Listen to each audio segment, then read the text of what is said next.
Okay, hey everybody, just give me a moment to get my bearings here.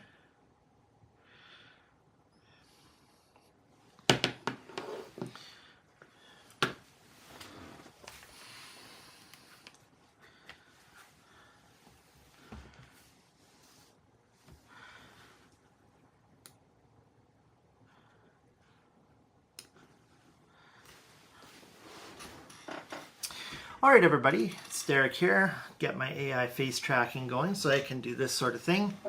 How's everybody doing? As you can tell by the thumbnail and the description and the comments here, this is a live stream for a bunch of things. I've been talking a lot about Palestine lately, and there's always sort of updates going on in the news. And it's sort of a passion of mine. I'm very sympathetic to the cause. Also, I've been meaning to film a wrap-up for April because there's and there is a lot of Palestinian type content that I've been reading. So it's sort of woven through if you've tuned into my lives before. And but as usual, these live streams are an opportunity to ask me anything. So feel free to weigh in. Also, I'd heavily recommend because it seems like there's a lot of people throughout the world, either in the US or Britain, or it seems like throughout the Middle East generally, where people want to, they're very tuned in because of the Palestine thing. And so, if you have any, outpouring or solidarity, anything like that, that's more than welcome in the comments. In fact, we've got AC here. Hi from BC, Canada. Nice to see you. I'm in BC as well. If you guys, if you can put your flag there or whatever, if you're through anywhere in the world, to offer support to Palestine, that's always welcome. So thanks for coming. There's been a couple of updates just yesterday, actually, that kind of got me thinking here. In fact, I should go into my notes here because I got the links saved and I just want them at the ready. It just has to update. It was kind of rushed today getting online. But anyway, so there was a couple of things that happened. Very good news. I guess we should start with the good news. Oh, we got Mikius here. Hi from Surrey. Hey, Mikius, thanks for dropping by. The really exciting news is Palestine kind of won some recognition, I guess, at the UN. Hang on. Yeah, this was reported in the Toronto Star. Palestine's status on the world stage was significantly upgraded Friday in a vote at the United Nations that gives it all the powers of a full member state except for voting rights. So that's pretty significant. I mean, considering Palestinian sovereignty is basically dead letter.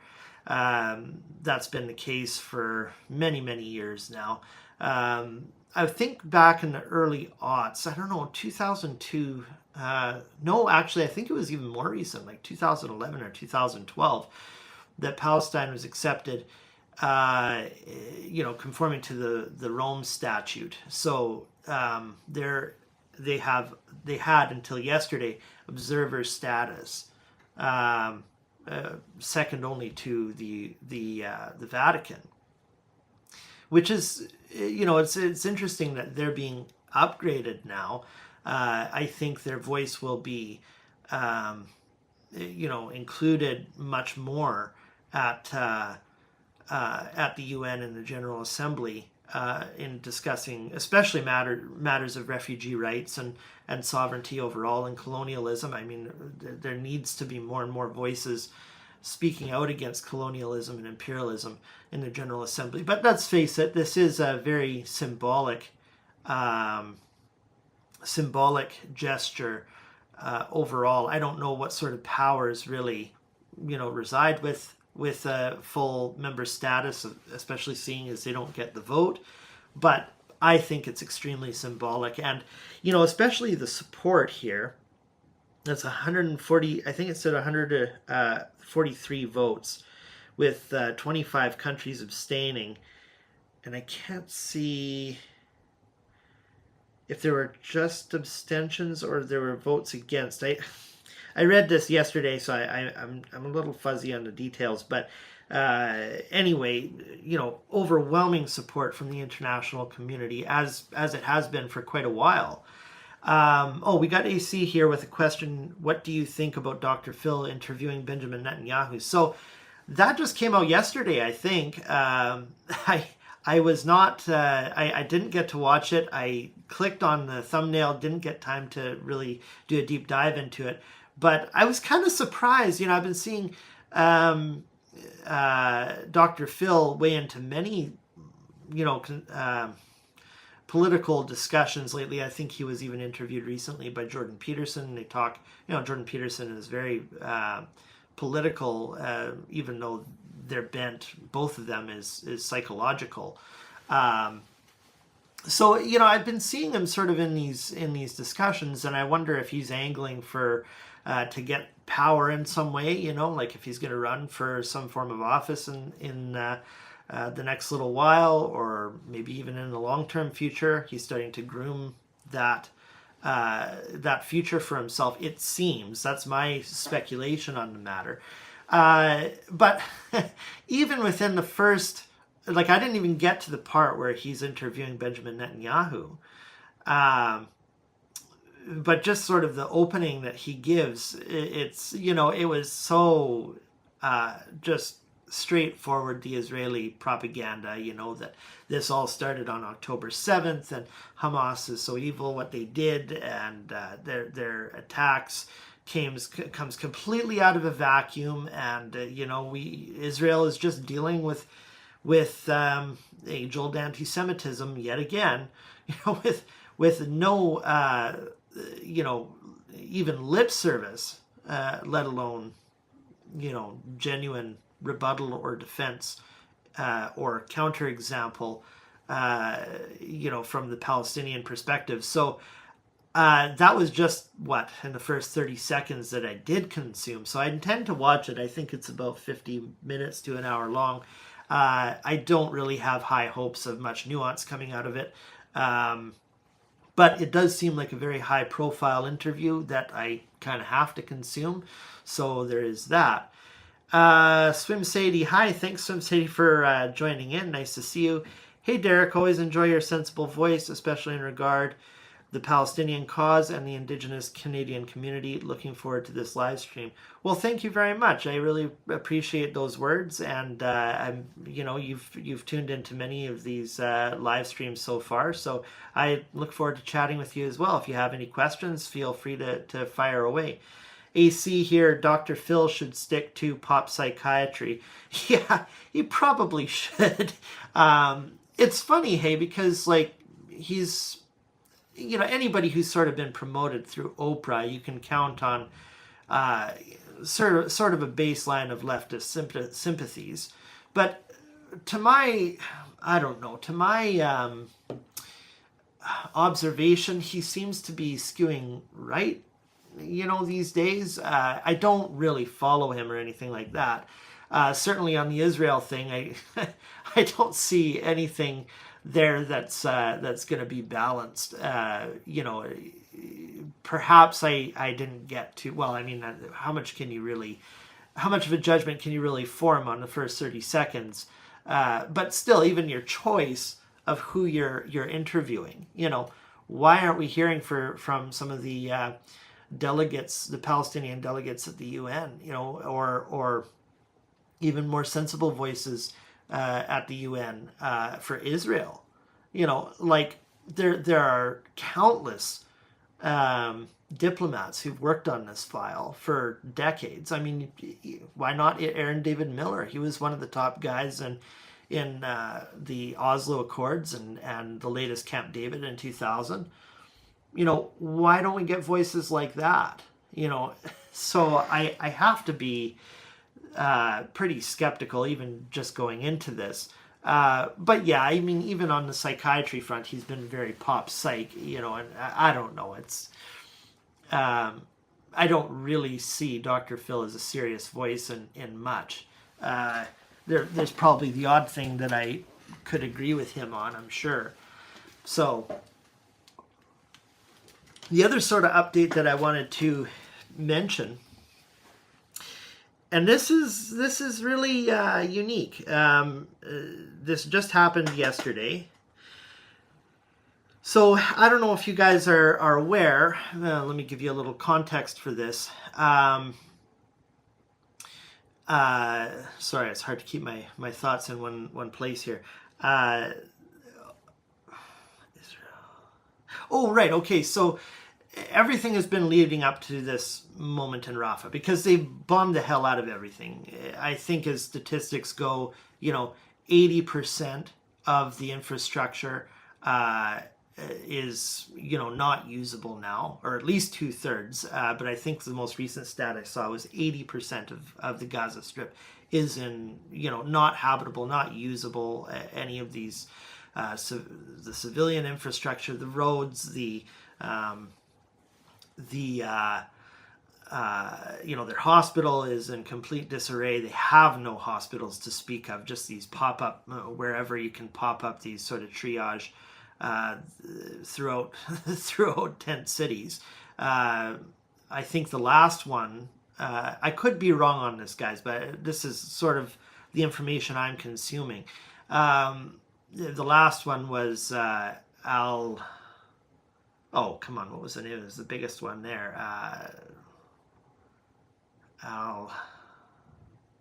Al-Shifa Hospital.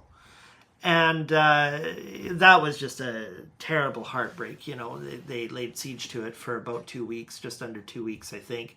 And now it's not usable at all. It's just in utter ruins and collapse, the healthcare system there. So anyway, you got 2/3 at least, up to about 80% that is not usable of civilian infrastructure.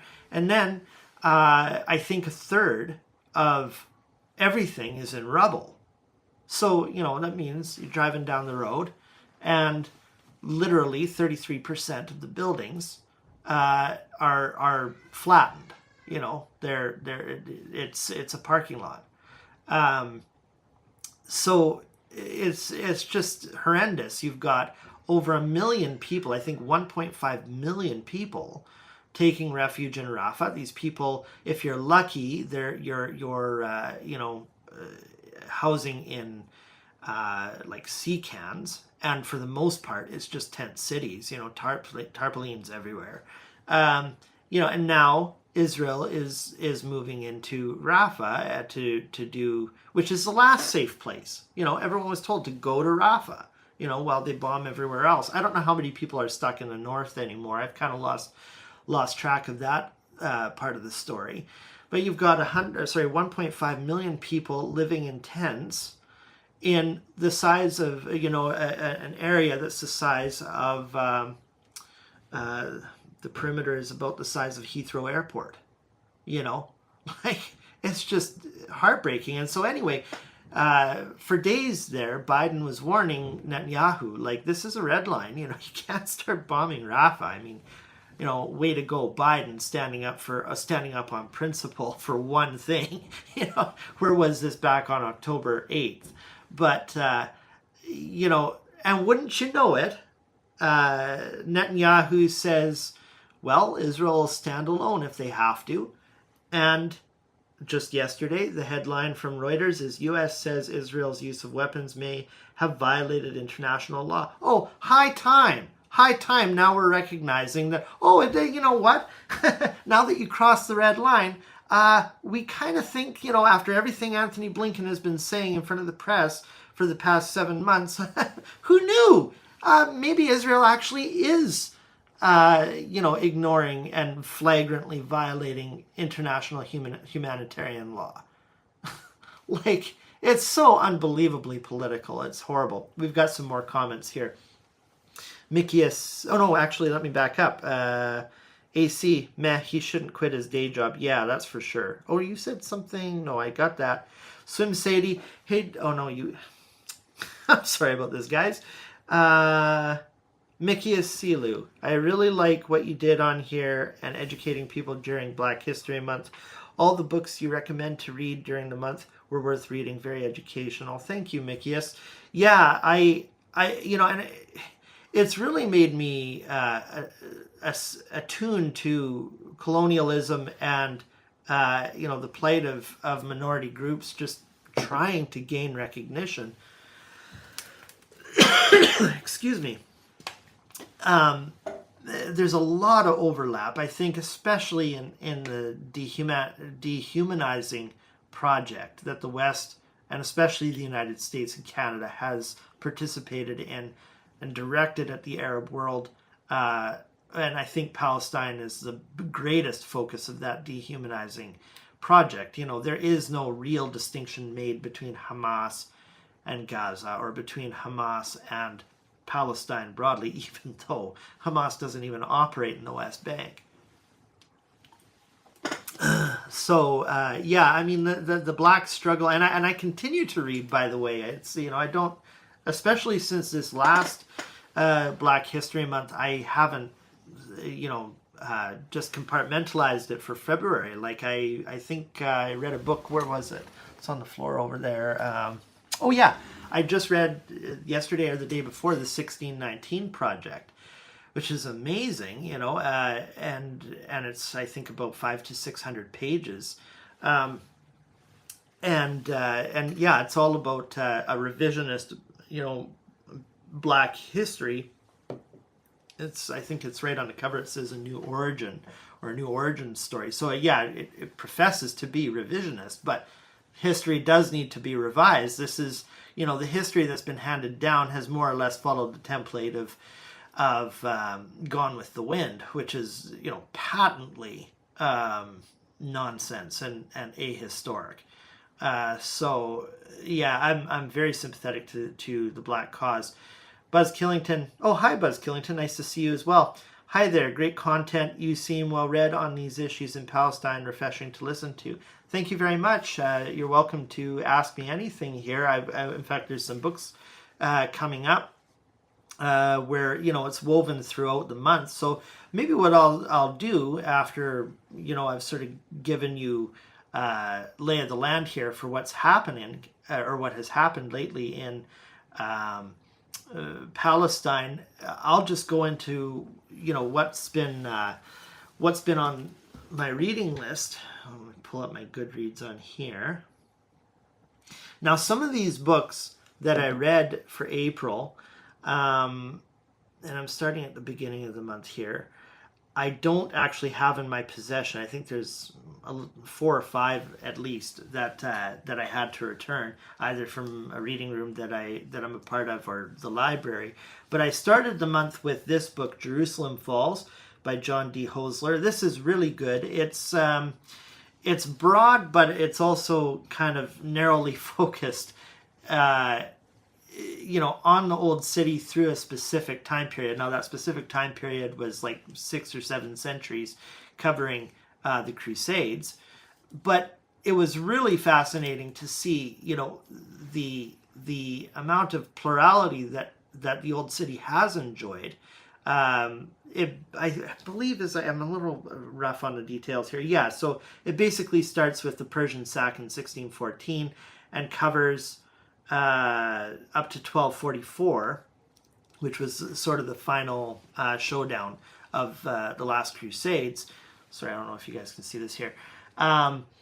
So, what was impressive on me, especially with a lot of the Ottoman history that I've consumed, and Muslim history overall, is it seems like Islam, for all of the dehumanization that's been directed at it, especially from the Judeo-Christian tradition, if you want to actually look objectively at which empire has been the best for all 3 main Abrahamic religions, it's been under Muslim rule. And this is so counterintuitive from a Western perspective, because we associate Islam with Sharia law and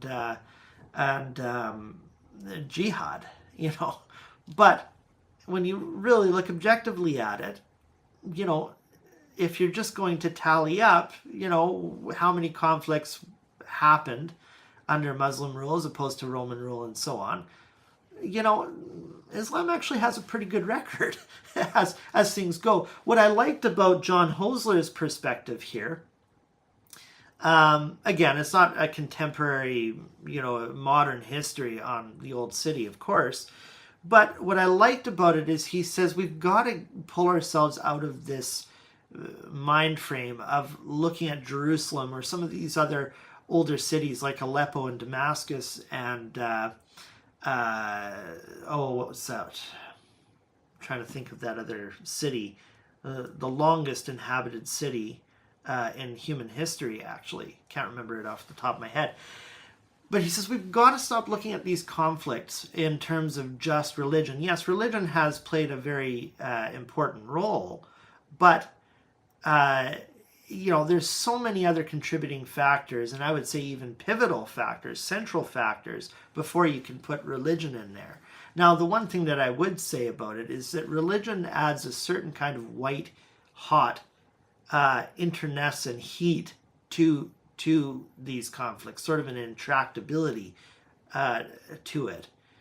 But why we're seeing so many problems in the Middle East and especially Jerusalem has to do with a political movement driven by not mainly a religious component in Zionism, but a political component in Zionism. I mean, even the founder of modern Zionism, Theodor Herzl, was an atheist. I like a saying that Ilan Pappe says that most modern Zionists are atheists, but they do believe that God gave them the promised land, something along those lines. There's still this sort of religious fervor in their identity with that land, wanting that land, but it's not really a religious movement overall. It's strictly political for the most part. So, wow, we're getting lots of comments in here. But maybe I'll go between comments and books as I go along. And I have a hard time being parsimonious about these reads here, so just bear with me. I'll try to, if I just kind of skip over books, you'll just have to be okay with that. Another book, actually, I'm gonna engage some comments here. Ethiopia, nice to hear you from Ethiopia. Thanks for popping by. From Ethiopia, we watch your stream. Have you read anything exciting in the last week? I certainly have. Thank you for asking. Probably the most interesting has been, and this is way off the topic of Palestine, but I got around to Patrick Stewart's most recent memoir here. It's called Making It So. Pretty predictable name.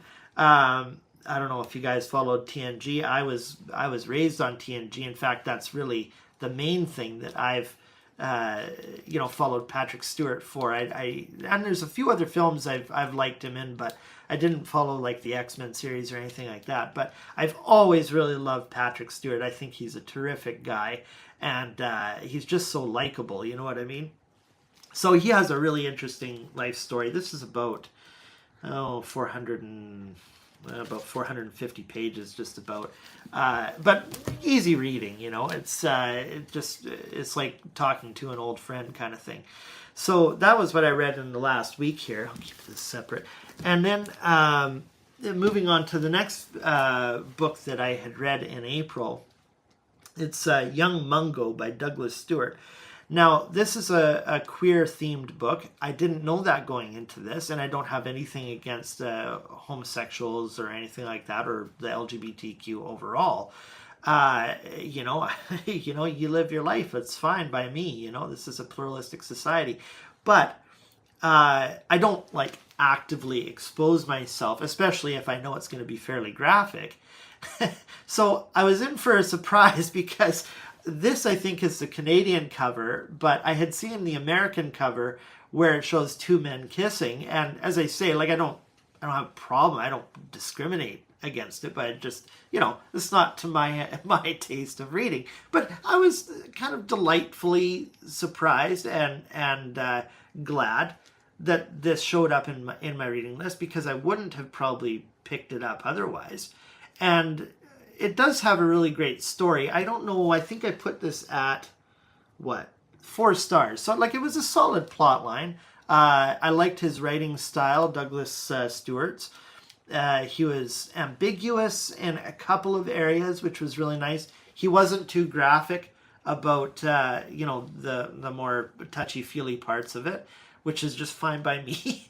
And what else can I say? Yeah, and it was a very compelling love story, and sort of just broadens your mind to accept that these people are out there, and they exist, and that should be acknowledged, right? And so it was a good plot line to read, as out of my comfort zone as it was. The next book that I read, I don't have on me, but here I'll pull up a picture of it. This was probably my best read of the month. I don't know if you guys can see that. It's My Brother, My Land. And it was written by, now let me see if I get this name right, Shireen Sawalha? Let me see now. Shireen Sawalha, right. Kind of a harder name to remember. It's a story from Palestine. Here's my AI face tracking again. And what a gripping read this was. Obviously, it's sort of a memoir style, although it was written by Sami Hermes, who is sort of she interviewed Shireen Sawalha, but actually they wrote it together. There's sort of two fonts throughout the book where one talks and then the other talks, and it was just such a heartening story. And it wasn't like you definitely sympathize more with the Palestinian struggle and the cause, but it's a complicated story. I mean, she has many reservations and objections and critiques of Muslim culture overall. She has an association, a love, an affiliation for it culturally and probably religiously too, although she doesn't strike me as particularly sectarian or devout in any way. She married a very abusive man named Muhammad, and her brother was actually part of the Al-Quds Brigade, which is, I would say, it's the main militia in the West Bank, and they actually have posed quite a lot of danger and violence to. They've been effective. They've been effective against Israel in the past. But see, here's a story about how.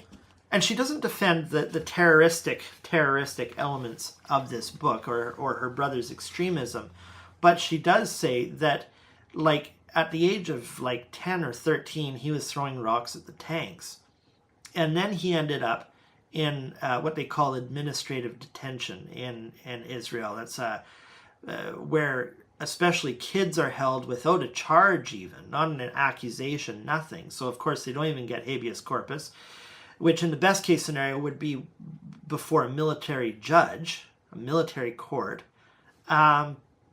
So, administrative detention was a colonial holdover from the British mandate. And, intense torture. We're talking, well, in his case, hooking up electric cables to his genitals, and just unspeakable torture or enhanced interrogation.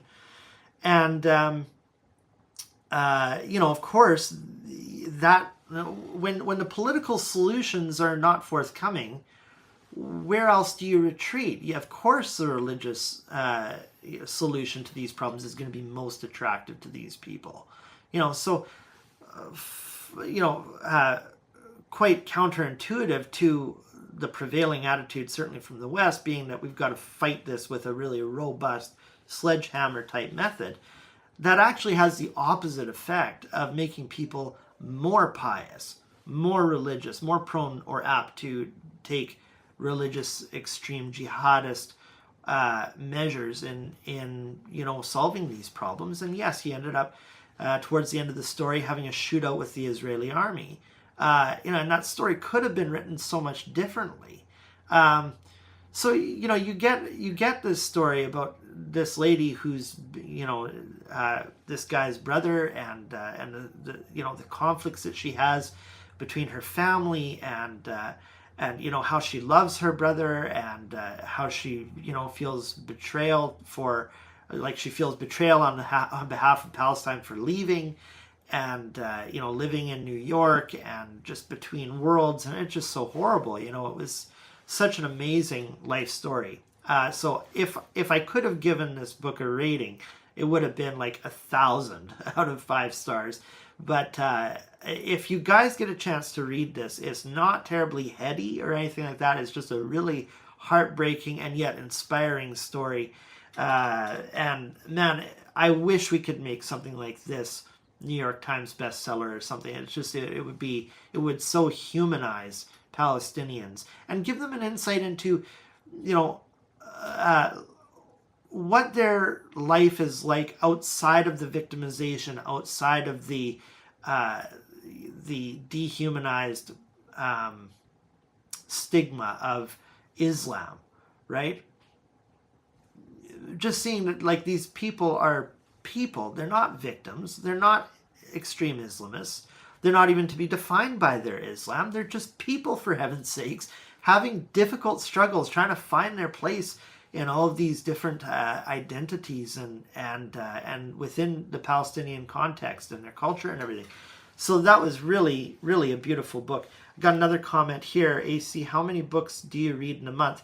I would say since the beginning of the year, it's been somewhere between 17 and 20 a month, I would say. And I average about 6,000 pages a month. I've really kicked it up. Last year, I read about 100 books, which was the most I had read in a calendar year up until that point. And now I'm trying to do 200 books this year. So I've really stepped it up again. But it's, I mean, I read a fair amount. So that was My Brother, My Land. There's another book that I don't have here. I'll bring up the other thumbnail for you, or book cover. This is Demon Copperhead. I gave it 4 stars. I think it's about 500 pages-ish. And this was really neat. I'm not going to spend too much time on this one. It was sort of centered on... it was inspired and sort of characterized or sold as a modern iteration of David Copperfield by Charles Dickens. There are definitely significant differences even in the plot line, although there are parts of it that do track with the plot of David Copperfield. There's still a few areas where it kind of goes off track. It doesn't follow it perfectly, but definitely few tips or nods of the head to Charles Dickens. And, if you know anything about Charles Dickens, he was a huge social justice warrior, mainly for the poor. And this is very similar. It picks it up. I can't remember when this story took place, but it's a modern story anyway. And I think this book was actually written in 2023. So yeah, probably starts somewhere in, 2010s kind of thing. And he's kind of a trailer trash kid, very much like J.D. Salinger. If you could sort of overlay the way J.D. Salinger speaks in, what was his main book, Catcher in the Rye. It seems like the way he speaks could have just been ripped straight from that book. So it's very interesting. And he, it's, as I say, addictions and, trailer trash sort of upbringing. His mother dies at a young age. He's orphaned because his stepfather is abusive. And I'm just trying not to cross my wires here with other plots. I hope I'm not screwing this up. But this is the problem with reading 20 books a month, I guess. But anyway, what you see is like things do start to go his way briefly, but he has nothing to fall back on, with all these addictions and no social safety net, and how his life sort of spirals downward towards the end of the book, and he's still just a young adult.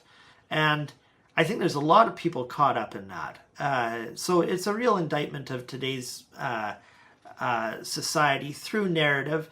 She approaches it much the way that Charles Dickens would. I think if she was doing sort of a tip of the hat to Charles Dickens, I wish that she had done more of his like cartoonish type characters in there. Like, I think that would have made it a little more interesting and a little more like, oh, this is clearly Charles, a retelling of Charles Dickens. But that's okay. It was still very readable. That's Demon Copperhead by Barbara Kingsolver. AC, no, I commented on that. Mickey's, what is the worst and best book you read in the month of April? Okay, that's a good question. So we're going to probably be talking about these books in a minute. The worst, hands down, was The Madness of Crowds by Douglas Murray. I covered this in the last live stream, I believe. He's a total shithead. I just got no respect for that guy. And what was the best? Well, I think it was that My Brother, My Land by Serene Sawalha. That was really great. I would also say, actually, what was really good was... I don't want to get these too much out of sequence, but I'm going to talk about this in a minute. The Last Earth by Ramzi Baroud. Again, another Palestinian story, very heartbreaking, all about Palestinian refugees. And if you want a novel, for those of you who are into fiction, The Librarianist was really, really cool. If you can imagine Leonard Cohen writing a novel, that's what this would be, I think. It's very abstract, very vague, but like lots of vignettes, and he's not, it's not so vague that like, you can't, there's no plot or anything. There is a very definite plot here, but there's certain points in the book that he leaves ambiguous and vague, like the sort of the ending of these stories, for example, the distinction between the dream, for example, and his youth. It kind of toggles between them, and you're not really sure which is which by the end. And of course, the ending, he's vague on what exactly happens. So I thought this was really neat, kind of like an artist's book, if you will. Okay, now I got to put this back in the same sort of sequence so that they come at the right places. So yeah, I would say those were the best and the worst. Definitely, if you can save yourself, you could stay away from that Douglas Murray one, I would say. I have to read it because I have to know what these guys are saying. But I didn't, it's just copy and paste from a lot of the conservative bullshit you see out there. You can tell that probably his main intellectual inspiration is Jordan Peterson. And I mean, I've got lots of problems with Jordan Peterson, but even Jordan Peterson comes across as infinitely more intelligent than Douglas Murray. And he's also a fuckhead when it comes to Palestine as well. So, well, how do you like it, guys? These live streams, not exactly fuck free, hey? Once you get me going. Okay, we got a couple other comments here, or one more. Do you think American and Israel's relationship is coming to an end? No, I don't see it coming to an end, but I'll tell you, it's getting very complicated. I don't think we've seen this level of hostility or friction. This level of friction between Israel and the U.S. probably since the Nixon years.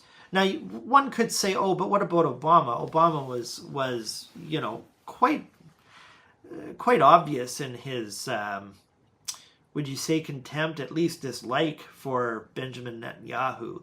But the thing is that Obama was still obligated to, do what AIPAC tells him or do what the Israeli lobbies tell him.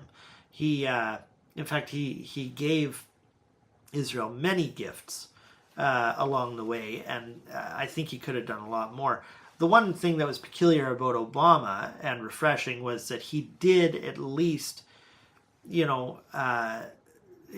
give equal airtime, I would say, to the Palestinian cause. Okay, that didn't really translate into policy or foreign policy actions that were much different than his predecessors, but at least he did acknowledge that Palestinians they need to have some sort of sovereignty. We need to be working towards, get back into negotiating, get towards a two-state solution so that it is potentially viable, and have their self-determination respected as any group should have. So Obama was good in that respect, and he was different in that respect, and he was he was clear sort of in his dislike for Netanyahu.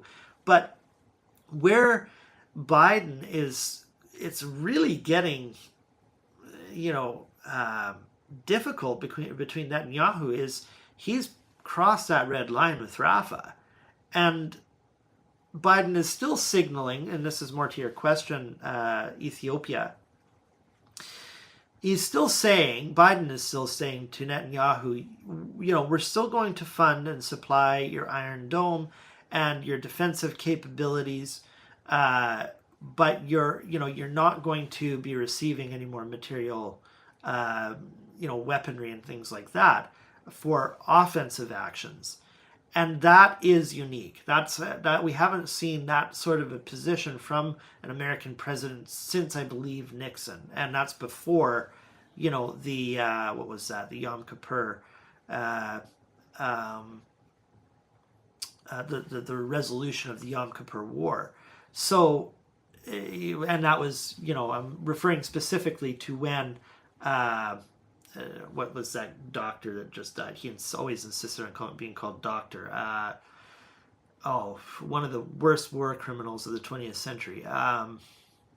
Nixon's right-hand man. What was his name? Help me out here, guys. I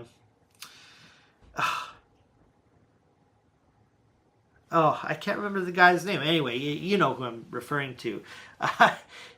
Maybe tell me in the comments, guys, if you can think of the guy who just died. Kissinger.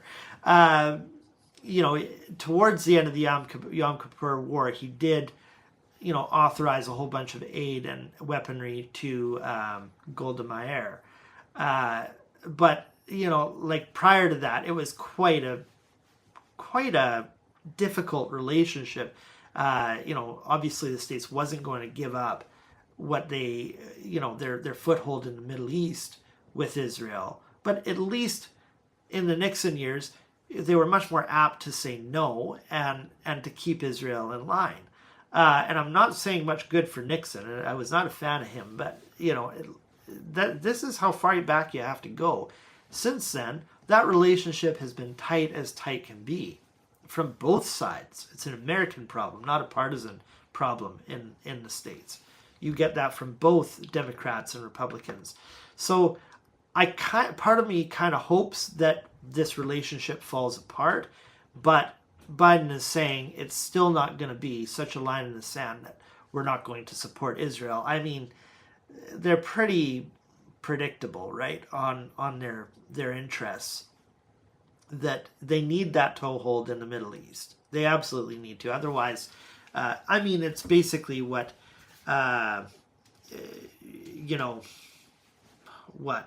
it's basically like what Gibraltar was for the British Empire, or what Egypt, and again, Gibraltar meant to France during the Napoleon years. Why he was interested in those regions. It's such an important region.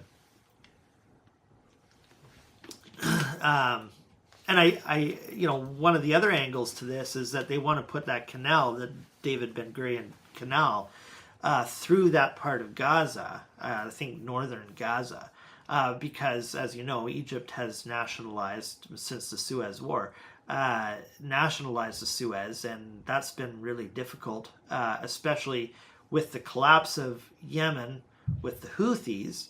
They're the bottom part there, the Arab Peninsula, for getting shipping to that part of the world. This is all about world, geopolitical, geostrategic dominance, and that corridor is so important, and it's been so important for most empires throughout history.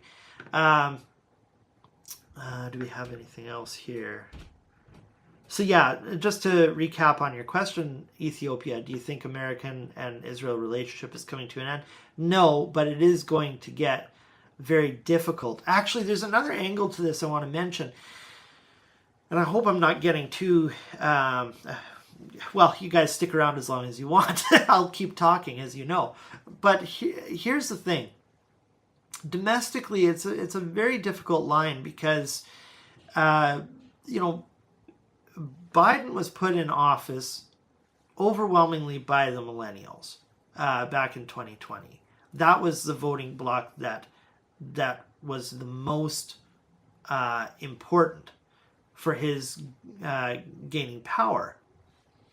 But in terms of money and effectiveness, you know, clout in both houses, that's been stacked by the Israeli lobby probably for decades, certainly in the past decade. You know, that money has been there. And again, I'm not saying this is a Jewish thing. I make the distinction between Israel and Jewry. But you've got a lot of Israeli Zionists, you know, holding the reins, and especially all of the money in the States. And they dictate much of who gets into office. So I'm not just talking about in the executive. I'm talking, you know, in both houses as well. So, you know, Biden really has to be, he's really trying to toe a line here. It doesn't help that ideologically he identifies as a Zionist as well. But, you know, even these more human rights pressures that he's feeling with Israel's psychotic war against Palestinians, Gazans, not Hamas, you know, he does want to speak up, and he's starting to speak up a little bit, but there's only so much he can do because he's answerable to, again, two powerhouses, you could say, the millennials and Israeli lobbies, who are at this point in this juncture in history at perfect loggerheads with one another. How do you appease both? You can't. So, yeah, I mean, I've got problems with Genocide Joe. I'm not trying to give him an out or you know, take it easy on him, but I get the political realities of this too, that like he's really got to walk a tightrope here. But it seems like that's coming to an end, right? Like this Israeli-American relationship is getting, you know, intense. And I don't know what's going to come of it. There's also the black swan here with Netanyahu in particular. He knows that he's going to be going to the ICC any day now if he loses power. So he has to have this perpetual state of war and toe, you know, the most extreme right-wing policies and alliances in the Likud party to stay in office. You know, because he knows the ICC is going to be kicking down his door very soon if he gets out of office. So there's that, you know, and I think he's going to push it to where, you know, the Israeli lobbies, the millennials, the executive of the United States all just sort of implode.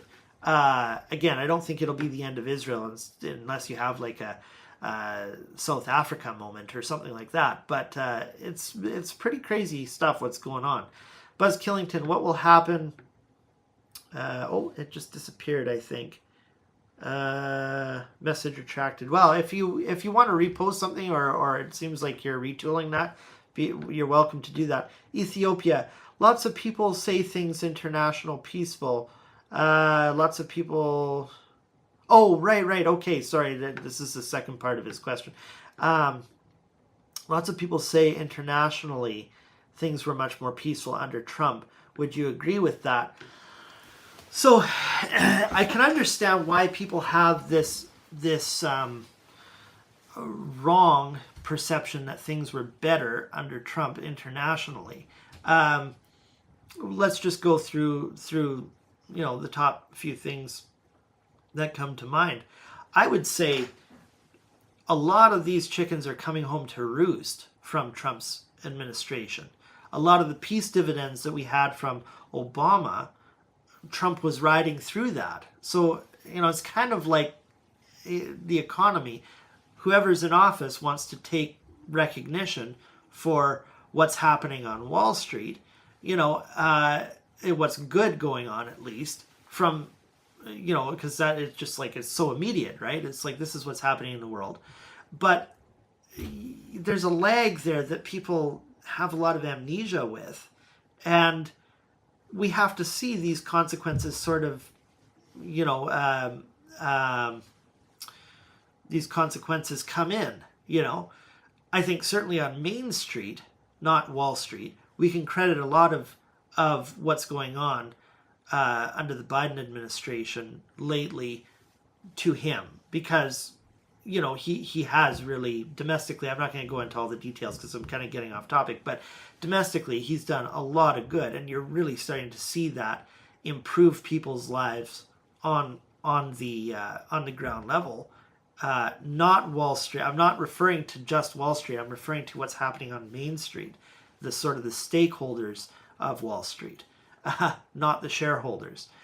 The stakeholders of the economy, I should say. So anyway, that's sort of getting off topic. But what I'm saying is, it's the same sort of thing. You see chickens coming home to roost from the Trump presidency on the international stage. What am I referring to? Well, I would say one of the biggest ones was the moving of the embassy from Tel Aviv, the American embassy from Tel Aviv to Jerusalem, signaling to the world that it's no longer the capital of Palestine, it's the capital of Israel. And that really whipped up a lot of problems. Also, the Abraham Accords came online shortly after that, where now all of the neighboring, like the satellite Arab nations, have abandoned Palestine almost completely, with a few odd exceptions, because they have a vested interest in sort of the succor that they get from American markets and their place in them, their investment in them. This is why Saudi Arabia is allied with the West. They have a lot to gain by it economically, and so they're happy to throw Palestine to the wind. So I'm just trying to stay on topic. Oh yeah, so yeah, things that come from the Trump years, that was a big thing. The moving the embassy, signaling to the world that the capital of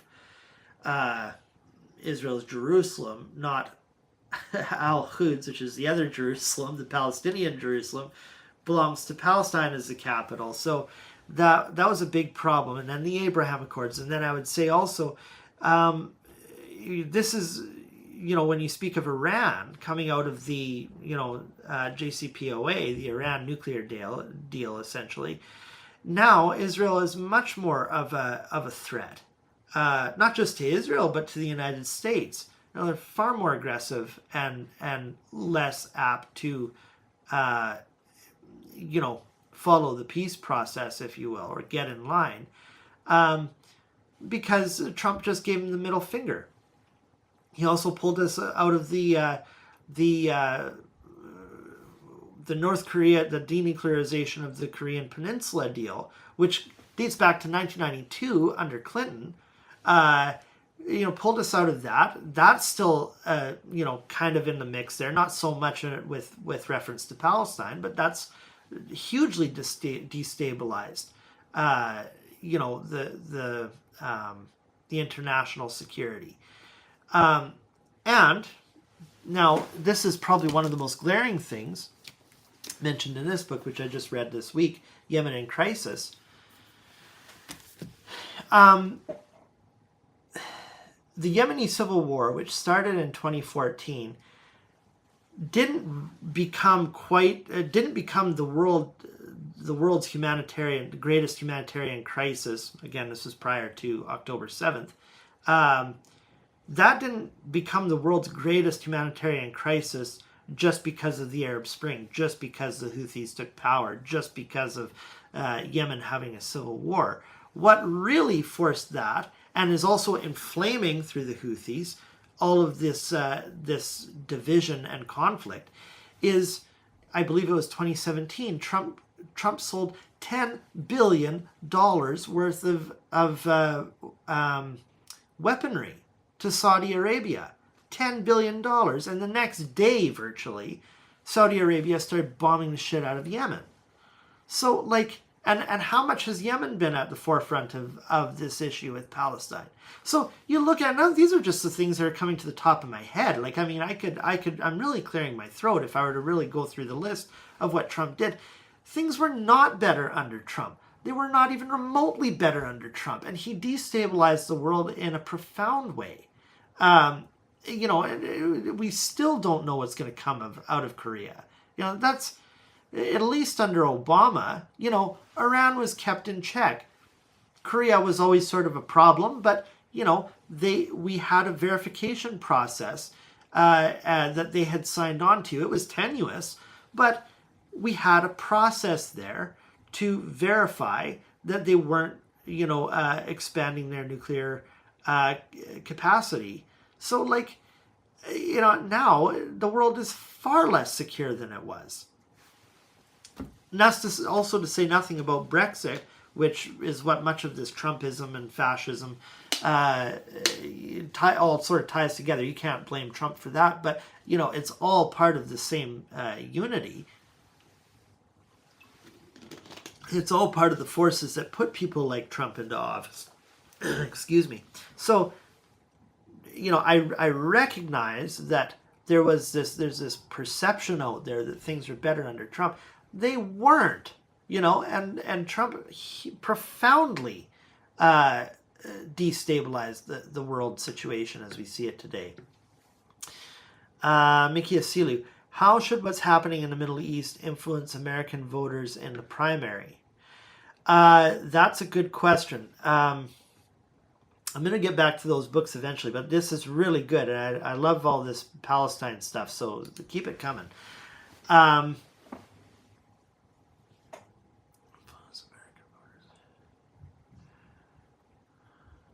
Well, here's the thing. You know, we know now it's Trump or Biden, right? Like, I mean, Nikki Haley is not going to get into the executive. I mean, unless she's VP or something. That's, you know, we know it's going to be a Trump-Biden showdown. And there's a few things. I mean, yeah, there's all these criminal proceedings against him, which have been hopeful and yet equal parts despairing, because, you know, the judiciary is more concerned with optics than asserting its authority and asserting, you know, Trump's criminality, which has been proven every which way. They're handling him with kitty gloves because, I mean, just look at how they're handling him with just the, you know, his bail conditions. Nobody would get away with that, you know, inciting violence and threats against the justices that are weighing into this and the juries. So they're handling him with kitty gloves. And I could just go off on a tangent with that, but it's hard for me to stay on topic because there's just so many things that are going on there.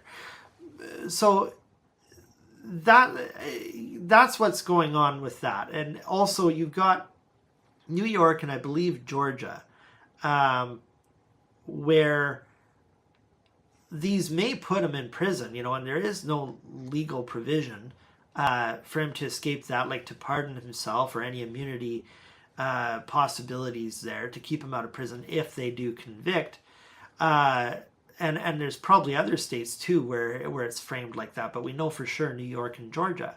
So what, are we going to have a prison run out of the are we going to have a president run out of prison, like, or out of house arrest? It's just it's so ridiculous, you know, what the potential for this is, because we've never seen it happen before. And so there's that. And then, but you're speaking about the Middle East. Let me tie all this together.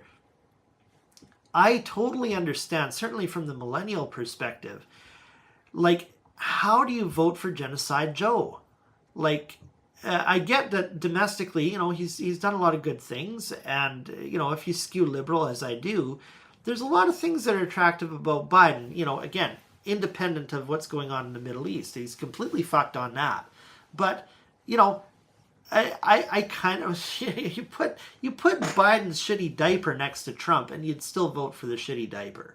That's how I see it. Like, things are better under Biden domestically. They just are. And there's a lot of things, with the semiconductors and infrastructure, and I could go on all day with what he's done to improve things, and he's a real savvy politician. You can say a lot of things about Biden, but that's bad. But he is savvy. He is intelligent. He's morally bankrupt. But anyway, what the hell do you do? We know that things aren't going to be any better for the Middle East with Trump, especially, coming off of the last question that you asked with, were things better under Trump on the international scale? No, they weren't. And he really destabilized things.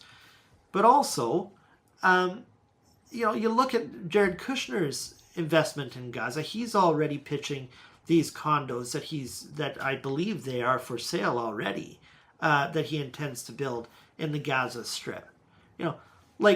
This is not better than Joe Biden, guys. It's not. It's not even remotely. And Trump would be just as obsequious to AIPAC or the Israeli lobbies and Benjamin Netanyahu as Biden, and he would be worse because he's fucking stupid. Look at how he handled things when this was towards the beginning of his presidency. He didn't even know what the bloody two-state deal was. He had Netanyahu on stage with him, and he's saying, Netanyahu, I think we're in agreement that we want a two-state solution, is it? Or a one-state? Like, he's making this up on the spot. He doesn't know what the two options are. And you can see Netanyahu is just like chuckling to himself, like, what an idiot. This is such a good gift. Thanks a lot.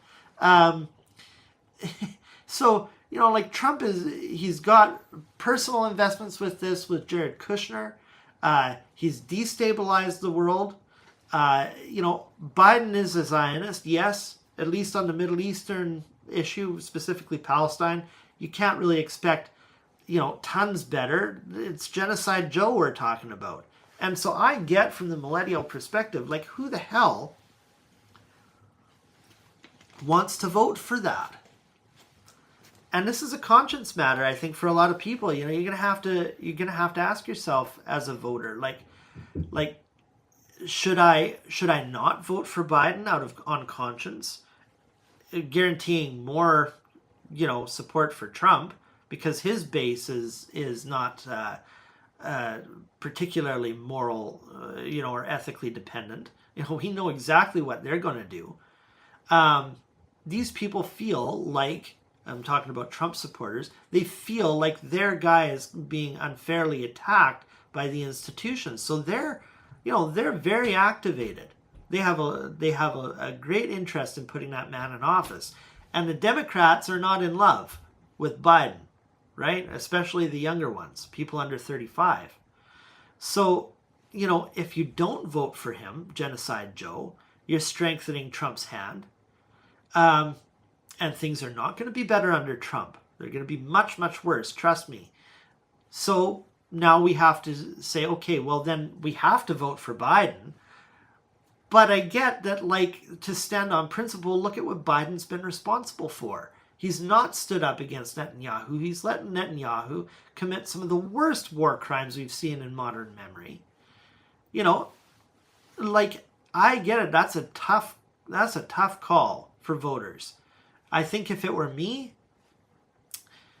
I would really have to hold my nose and just vote for Biden, I guess. Because, if you could get better under Trump, that would be one thing. But you're not going to get it. And at least Biden, he's morally bankrupt, but that he's at least intelligent. He's not an idiot. He's a very savvy politician. He knows how to cut deals. And,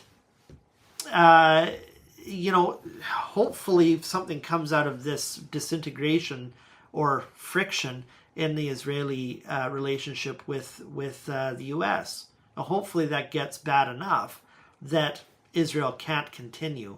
There's another detail there that I wanted to mention.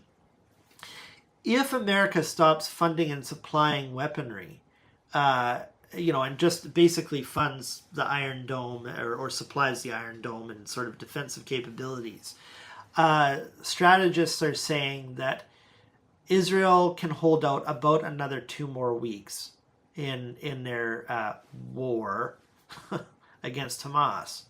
I do that sort of rolling my eyes because they're not at war with Hamas. They're at war with citizens. They're at war with civilians, Palestinians, infants and women overwhelmingly. It doesn't look good, guys. None of this looks good, but I think I don't know. I want to leave myself an opening that I could walk this back, because I know that to support Biden, I get the crisis of conscience on that. I feel it. But there's also the crisis of conscience of strengthening Trump's hand too. And that's just as, probably worse, what would you say? That's just as problematic if you're, a man of conscience. So it's difficult stuff. I hope I answered your question there about, how should this problem in the Middle East inform voters through the primaries and the general election. Take what I just mentioned there with, a lot of caution and a lot of thought, because this doesn't happen in a vacuum. Supporting Biden or not supporting Biden kind of comes with, equally untenable issues, You have been very supportive. This is from Ethiopia again. You have been very supportive of the university student encampments. What does law and order of... Oh, right, yeah. You've been very supportive of the university student encampments. I think what you're asking is, what do I make of the law and order speak from Biden? I think that's what you're saying there is, oh, I should plug this in because I think we're going to die here soon. Well, it's pretty rich, if you ask me, that it's all law and order. The United States, particularly Biden, can, talk all day about respecting domestic laws, while he goes off and breaks or supports, the very worst infractions against the highest legal authority that exists, international law. So, fuck that, is what I say. The students, they're doing what any morally cautious person would do. And yeah, there's all these,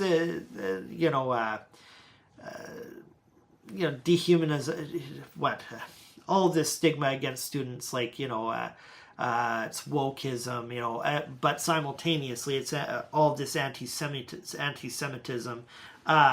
They're losers, they're lowlives, they're just trying to get out of their schooling projects and things like that. It's not just students that are conducting this.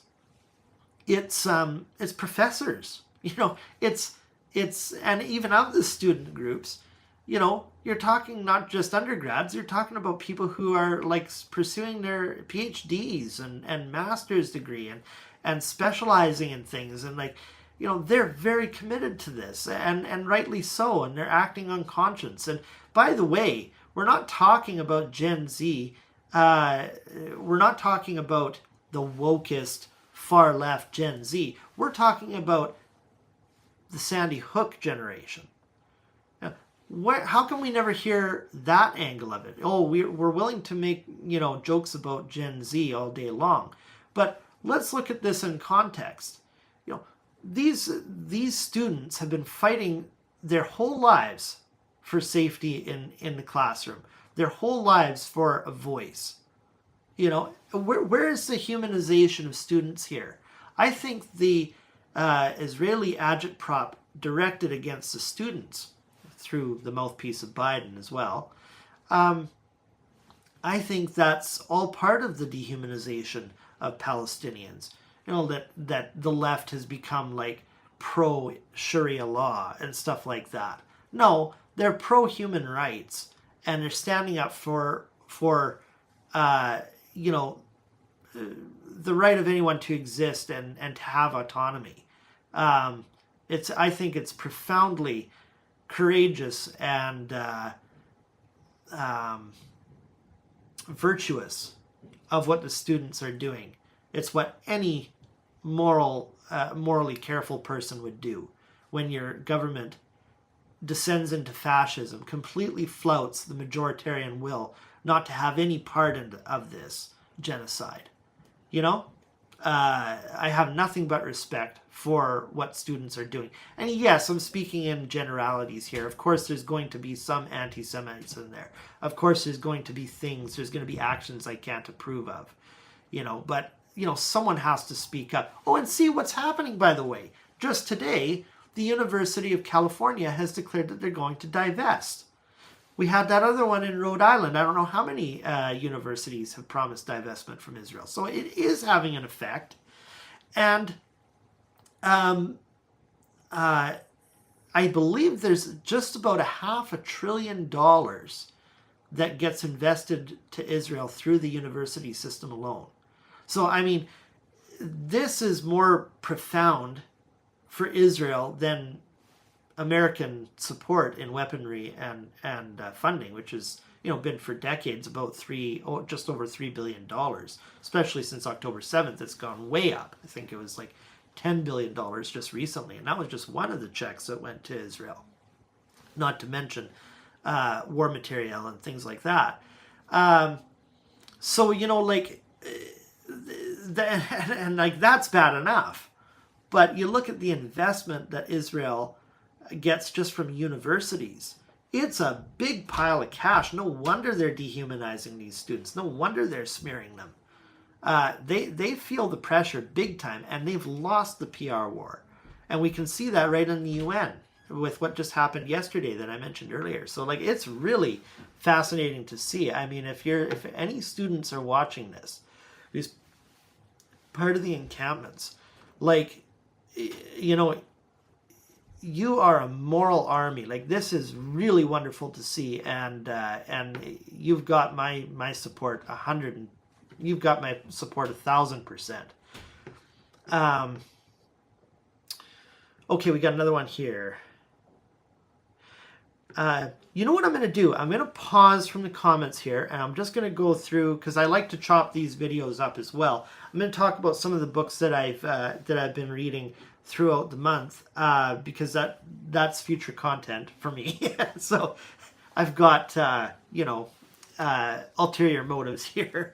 The next one, I already talked about this. I'll leave it at that for The Librarianist. If you're like sort of a you know, like a real authors type author, or a real literary fiction type guy, and you know, you like form, that's your book. Also, I don't have it on hand. I had to return it. But Lessons in Chemistry was the next book that I had read. I gave it 3 stars.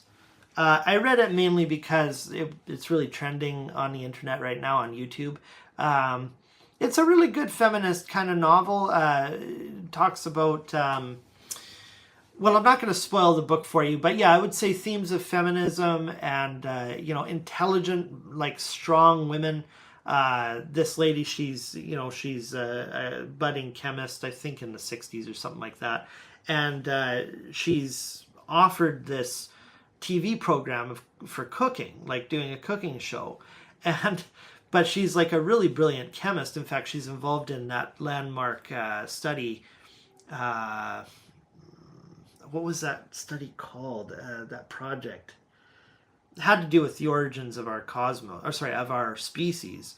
I can't remember the name of the project. It's been sourced in so much of the scientific literature.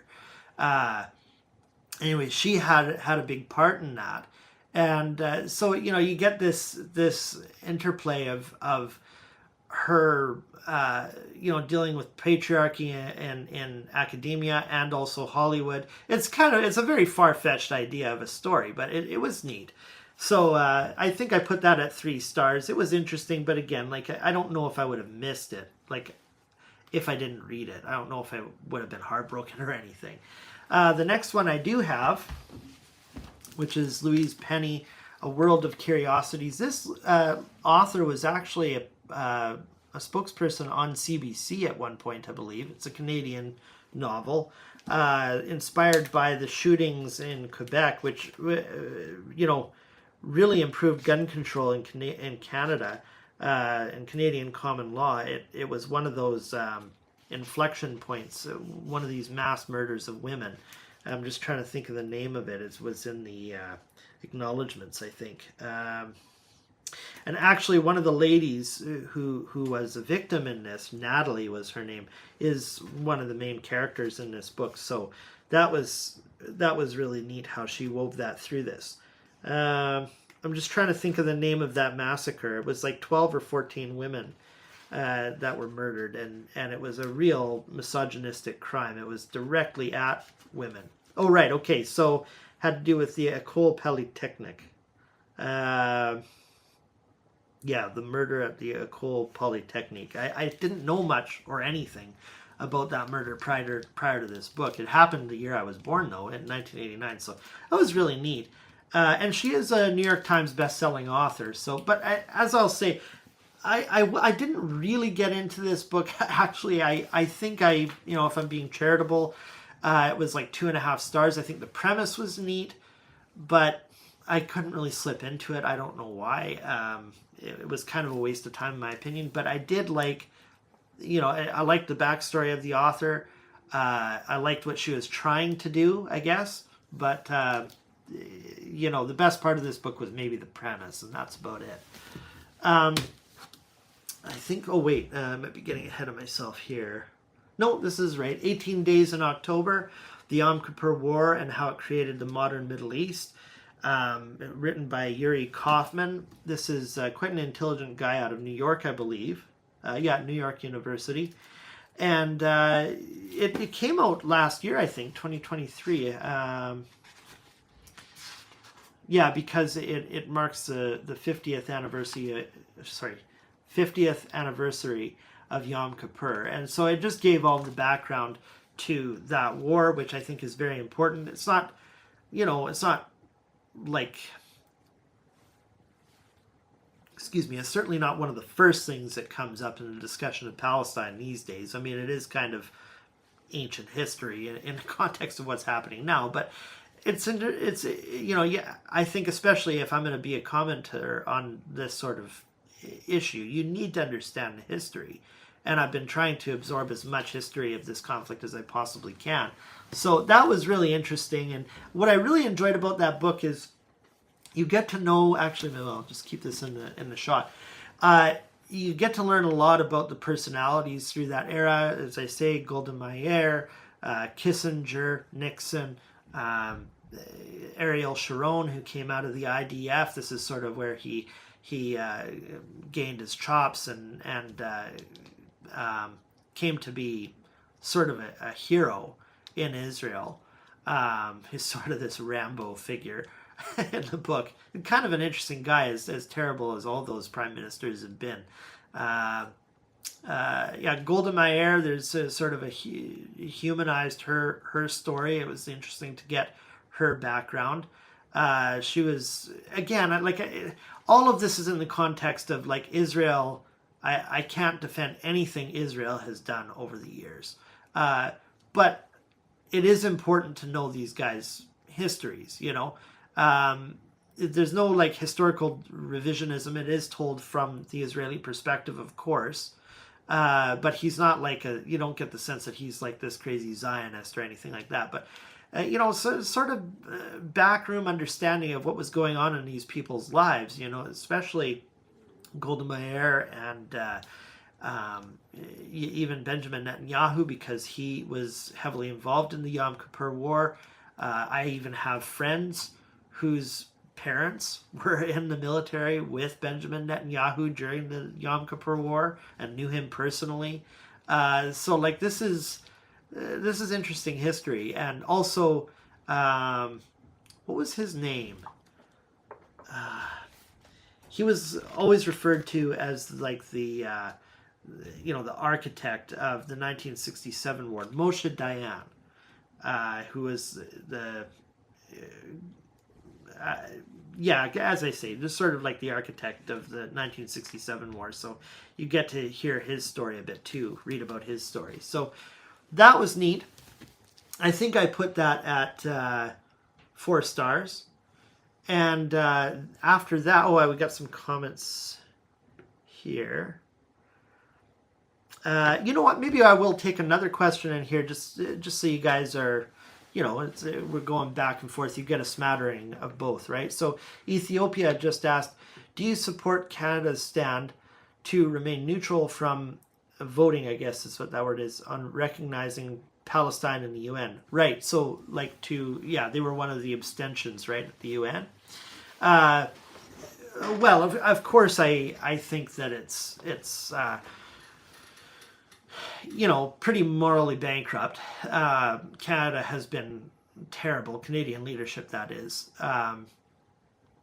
throughout all of this. I'm not just talking about their support for Israel overall, which has been very obsequious, but since October 7th, Trudeau's just been a politician all the way through. He's the most political animal I've ever seen. He has absolutely zero character when it comes to principle on any position. He's just doing whatever he can to service his own power.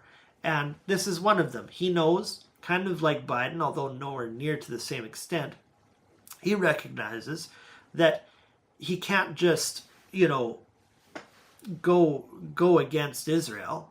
That's not going to work. He'll be kicked out of office in no time doing that. And at the same time, the majoritarian support, even more so in Canada than the States, I think we're well over 3/4 now who not just oppose this war, which is substantial, but their default position of not supporting Israel while they're expanding their settlements and things like that. The majority has spoken on this. We have polls demonstrating this is completely out of lockstep with the democratic will of Canadians. And, but Justin Trudeau has to toe the line, and he answers ultimately to not the King of England, as it says on paper. He answers just like everybody else on the world stage to the President of the United States. And the President of the United States in this particular context answers to Israel, answers to the Israeli lobbies. So it's really ugly, and I think it's just typical. I was slightly heartened not long ago with some of the change of tune that we saw on the international level, where Canada was distancing itself from what the psychotic Zionists were doing in the Likud party. But that's not saying much. I can't remember what it was. It was something to do with humanitarian aid, or it was supporting one of the most recent resolutions. I can't remember. Sorry, I get fuzzy on these things. So, Canada is feeling the pressure. Trudeau is feeling the pressure to, kind of balance both interests. But you have to make a principled stand at some point, because this is just bullshit. What else do we got here? Encampments, voting. So Sadie, have you watched Benjamin Netanyahu's statement near the beginning of the month? What are your thoughts on that? So yeah, that's it was like a 5-minute clip, right? I think that was literally on April 1st, if I'm not mistaken. Well, I mean, it's a perfect.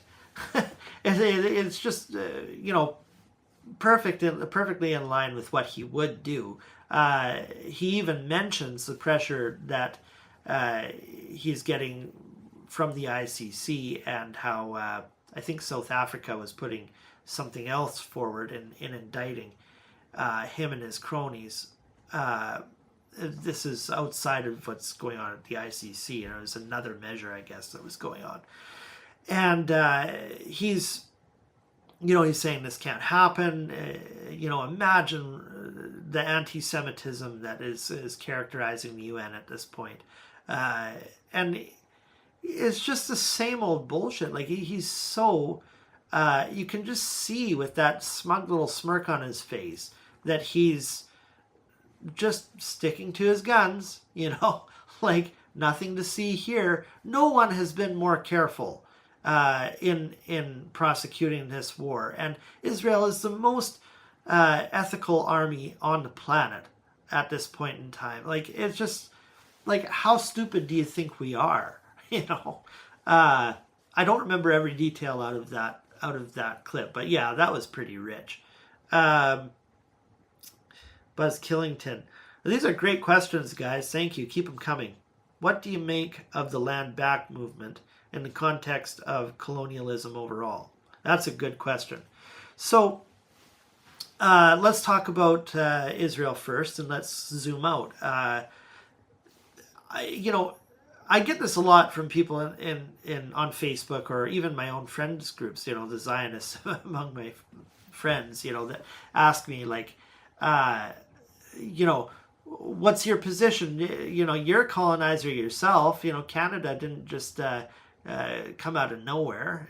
It was the French and the British that, colonized indigenous communities. This is life, and look at the Arab world. It didn't just come out of nowhere. That was colonialism too. I would say it was imperialism. They were not quite colonialism, but yeah, the distinctions are, there is no real distinction. It's expansion, it's empire, it's all the rest of it. Yeah, it was wrong then, and it's wrong now, and it doesn't mean that I have to get off of my land, or there's no place for me. That's been settled at the UN with right of return and refugee rights and landed immigrant rights, all of the rest of it. That, like, yeah, we've kind of moved in our furniture. And so what the solution is at the international level for Israel is return to your pre-1967 lines. That's it. There's some truth and reconciliation clauses in there. There's some,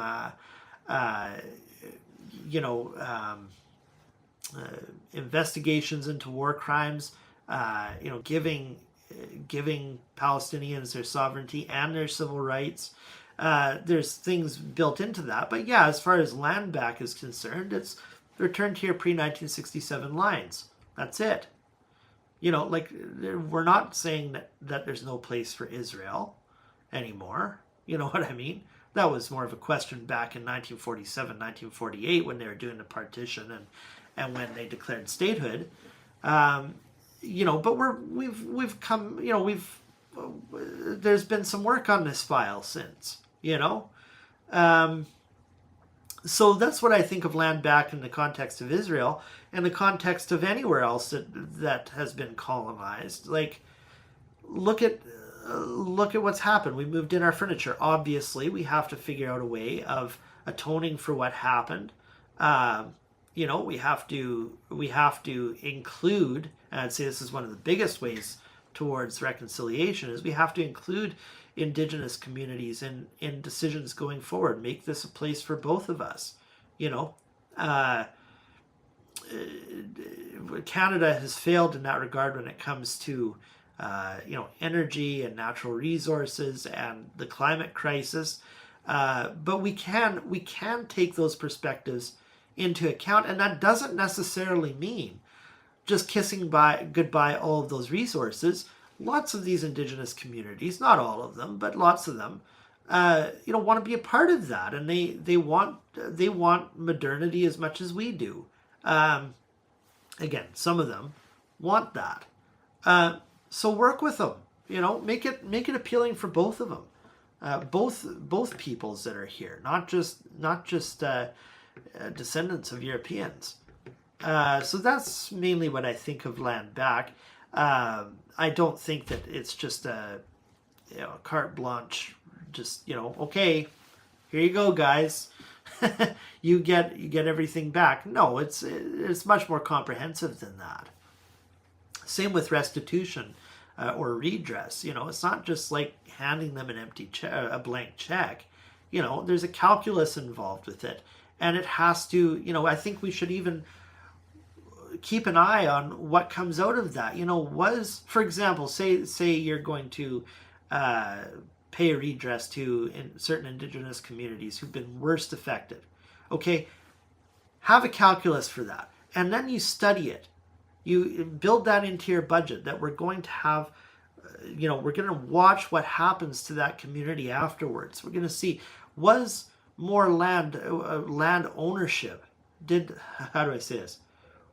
I guess what I'm saying is, was more intergenerational wealth and property accumulation created in that? And measure it.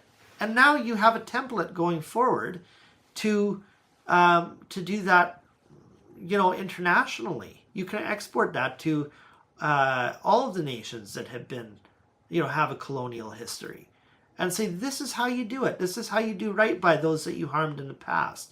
And yes, it's not going to redress every possible grievance or every harm that's been done, but it can take care of the very worst trauma and the very worst inequities that have been passed down from generation to generation to generation. That's an argument actually that you see a lot throughout the 1619 Project. Conservatives always latch on to that point that Martin Luther King said, that we believe in a world where a man will be judged by his color, not by the color of his skin. I'm not saying this verbatim, but the quote. Yeah, but he also mentioned specific ways that we can equalize and redress what's happened as well. You read through that speech, and he said that as well. But oh no, conservatives don't want to talk about that. You just want to talk about, take a clip here and say, oh, well, color blindness, that sounds wonderful. Let's just go all in on color blindness. Well, that sounds all fine and good in theory, but intergenerational trauma carries on. Actually, this is a good point to read you something. Oh no, it's on my phone. It's not on this. Let me just see if it's in my, I took a screenshot of it. Let me see if I have it on this phone. Oh, I might. Hang on. I'll just have to download it from the cloud. This was a really neat clipping. Hang with me, guys. You're going to love this. This is a really, really good quote from the 1619 Project, which covers your question on land back, but I'm talking about redress overall. I think this is it. Okay, it's going to take me about a minute to read this, but this was really interesting, guys. Listen to this. Changing the laws, too many Americans have believed, marked the end of the obligation. But the civil rights laws passed in the 1960s merely guaranteed black people the rights they should have always had. These laws dictated that from that day forward, the government would no longer sanction legal or explicit racial discrimination, but they did not correct the harm nor restore what was taken. Brown v. Board of Education did not end segregated and unequal schools. It just ended segregation under the law. It took court orders and at times federal troops to produce any real integration. Nevertheless, more than 6 decades after the nation's highest court proclaimed school segregation unconstitutional, black children remain as segregated from white kids as they were in the early 70s. There has never been a point in American history when even half of the black children in this country have attended a majority white school. Making school segregation illegal did nothing to repay black families for the theft of their educations or make up for the loss of generations of black Americans, many of them still living, who could never go to college because white officials believed that only white students needed a high school education and so refused to operate high schools for black children. As late as the 1930s, most communities in the South, where the vast majority of black Americans lived, failed to provide a single public high school for black children, according to the Education of Blacks in the South from 1860 to 1935 by the historian James D. Anderson. That's a book she's quoting there. Heavily black Richmond County in Georgia, for instance, did not provide a 4-year black high school from 1897 to 1945. The Fair Housing Act, passed in 1968, prohibited discrimination in housing, but it did not reset real estate values so that homes in redline black neighborhoods whose prices had been artificially deflated by government policy would be valued the same as identical homes in white neighborhoods whose worth had been artificially inflated. It did not provide restitution for generations of black homeowners forced into predatory loans because they had been locked out of the prime credit market. It did not repay every black soldier who returned from World War II to find that he could not use his GI Bill benefits to buy a home for his family in any of the new whites-only suburbs subsidized by the same government he had fought for. It did not break up the still entrenched housing segregation that had taken decades of government and private policy to create. Lay those redlining maps over almost any city in America with a significant black population, and you will see that the government-sanctioned segregation patterns remain stubbornly intact, and that those same communities bore the brunt of the predatory lending and foreclosures crisis of the late 2000s that stole years of black homeownership and wealth gains. And she actually lists a lot more than that. This is Nicole Hannah-Jones was the author or the editor. This might have been written by somebody else. These were a series of articles and essays. But anyway, that's exactly what I feel about land back, or in the case of Indigenous and blacks, redress overall. Have a calculus that covers the worst inequities that have been passed on intergenerationally. Don't just take, a pen to the law and cross out a few words or replace a few words and act like you fixed anything. Procedural fairness or a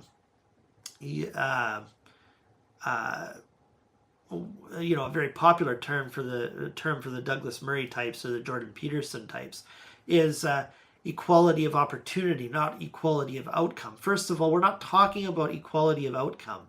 Not really. We're talking about altering a few outcomes, lopping off, truncating the worst of injustices that have been created and atoning for that. You can change the wording around all you like. It's not going to do anything. Okay, so now your law sounds a little more neutral, but the reality on the ground is such that you haven't fixed anything. So yeah, I'm all for land back and redress. Not saying, okay, take all of the Canadas back. We're not saying that. I think you're getting my point. We're just talking about doing right by the communities that have been worst affected.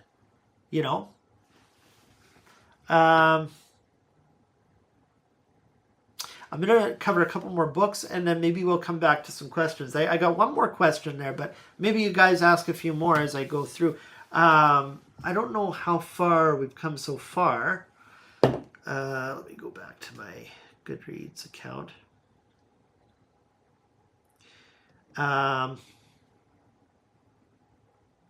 Okay, so yes, we're on to Assad or We Burn the Country. How one family's lust for power destroyed Syria. This was fascinating. I mean, this is a 600-page book, I think, just about 500 to 600. And so, how do you distill the cow down to a cup of gravy? But it's just basically a biography on Syria overall for the past, I think since the 50s. covering mainly his father's lust for power, and then now his son's lust for power, how it's absolutely destroyed the country. I learned a lot about the Palestinian struggle through this too, because you would think that, oh, well, they welcome Palestinian refugees, and how wonderful is that? Like the Arabs have been there here and there for them. Well, no, not really. These countries, because of imperialism and because of despots like this, pieces of shit who just hold on to power at any cost, created, in many cases, much worse situations for Palestinian refugees than just staying in Gaza or staying in the West Bank, or taking a banana boat to the Greek islands or something like that. These people were very vocal about how they should be standing up to Israel, and the Mukhabarat was very oppressive to most any kind of dissenting voice, but especially Palestinians. That's just one element to this story. So yeah, I mean, this was a fascinating book, and I learned a lot. And you learn a lot about the Arab Spring generally. You learn a little bit about just how fraught the alliances were, and actually how there's really no good actor in this. At times, the United States has allied with, count it, Russia, Iran, Syria, Iraq, numerous rebel forces, including the Free Syrian Army, Al-Qaeda, what was there's two that I can't really remember, and the Kurdish-led Free Syrian Army. It sided with all of these nefarious groups at one time or another throughout since the Iraq War, the start of the Iraq War in 2003, but especially during the Arab Spring. The States has allied with all of these people that we have traditionally been like, oh, they're Muslim extremists, they're communistic or kleptocratic Eastern Europeans, or Iranians with the Shia, and or the Wahhabi forces in Saudi Arabia. Like all these things. We're very willing. The United States is very willing to abandon its principles when it benefits their geostrategy. So you really get a sense of that in this book. It was fascinating.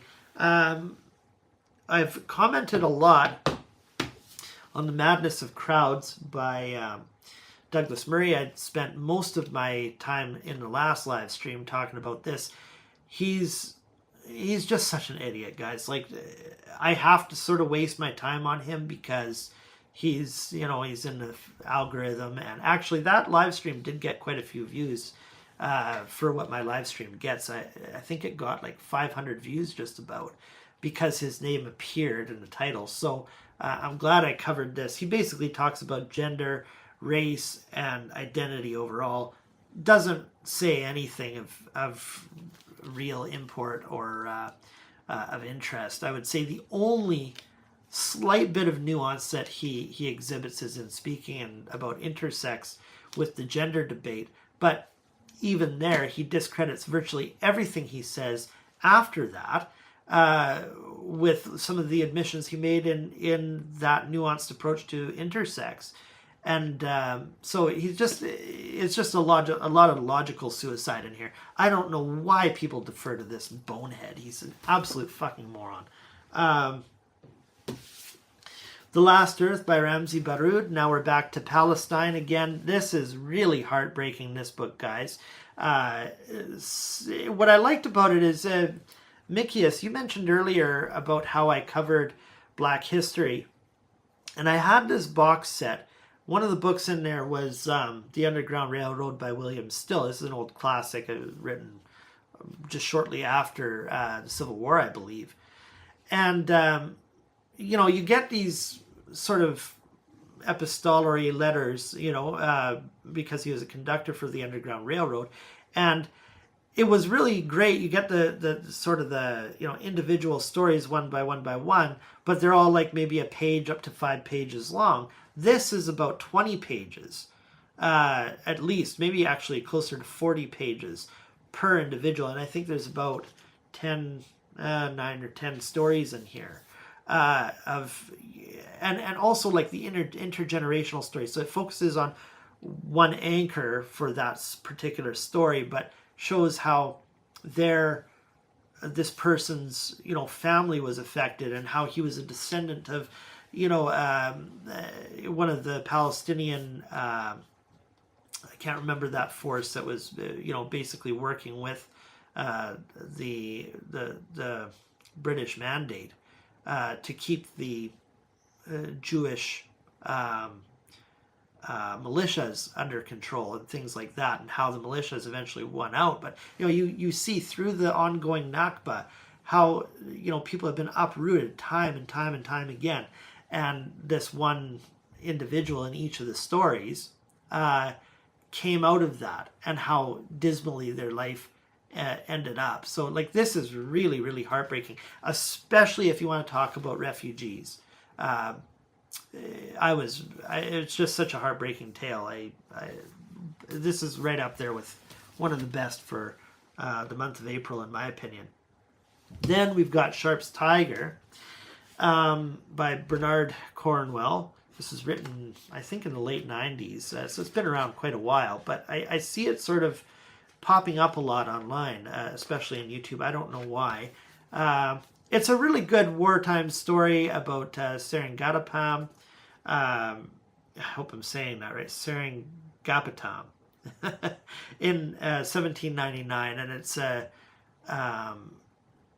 it is quite historical, but it's there's a lot of fictive license that he takes too, and it's an interesting sort of story about how he, the main character, he's about to be executed, or sorry, not executed. He's about to get like a bunch of lashes. I think 400 lashes for as a corporal punishment for something, but he's offered this deal to basically retrieve this person that has been kidnapped, a very high-ranking officer in the British Army, and so that's basically what it follows. It's a really neat story, but I couldn't really get into it. I felt out of my depth.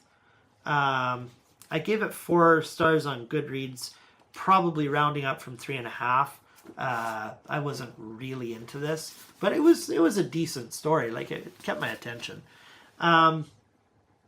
Okay, the next book I don't have physically here, but you've seen it. I mean, this was such a huge book. I think it sold millions of copies. 12 Rules for Life by Jordan Peterson.